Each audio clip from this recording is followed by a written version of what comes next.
Très inspiré en cette belle fin de journée, je vais te conter une petite mésaventure qui m'est arrivée ce matin. J'étais tranquillement en train de repasser, oui, entre l'heure qui suit le lever et la séance de sport que je m'impose au quotidien, il y a toute une série d'activités programmées. Donc je repassais, me voilà en plein en train de dessiner avec mon beau fer à repasser des courbes, des lignes harmonieuses, en pleine concentration, limite ambiance méditation. Je remets de l'eau dans le fer à repasser quand tout à coup, un bruit infernal commence à résonner dans toute la pièce. Des bulles, on aurait dit des bulles, comme un crabe entre les rochers, ça arrive parfois à marée basse. Un scénario catastrophique. Le fer tout à coup s'emballe, s'éteint, terminé. Plus de fer. Moi qui ai mon petit plaisir quotidien dans le repassage, alors là, la journée démarre très mal.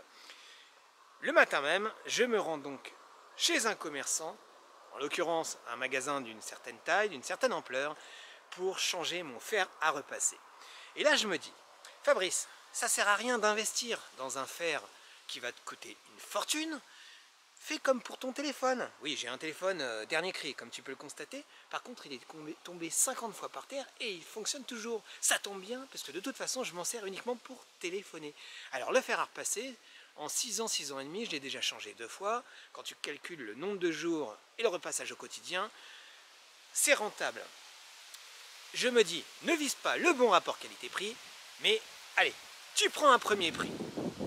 Et là, je rentre à la maison, très content. J'ouvre le paquet pour voir s'il fonctionne, normal. Hein. Qu'est-ce que je découvre? Un tout petit fer à repasser. Un tout petit. Ça m'a fait penser à une vidéo, à une publicité. C'était probablement une fake news, entre guillemets, sur si tu commandes ça, alors je cite pas le nom, hein, voilà ce qui va t'arriver. On voit un gros 4x4 avec des pneus de petites voitures pour enfants en fait. Alors là c'est certain que si mon objectif était de repasser une nappe par exemple pour recevoir des convives, c'est loupé. Bon là c'est pas très gênant parce que c'est le matin, c'est pour des chemises, pour des vêtements, des t-shirts ou chemisiers, etc. C'est pas très gênant. Tout ça pour dire que toujours bien regarder avant de viser le premier prix. Oui, oui, c'est exactement comme pour la mutuelle ou la prévoyance.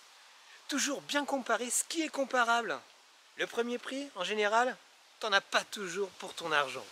Fabrice toujours là pour toi, pour ta santé, ta prévoyance, ta mutuelle, ta complémentaire. Au même numéro 06 76 75 59 76. Et pour le coup, je te souhaite pas une soirée au premier prix.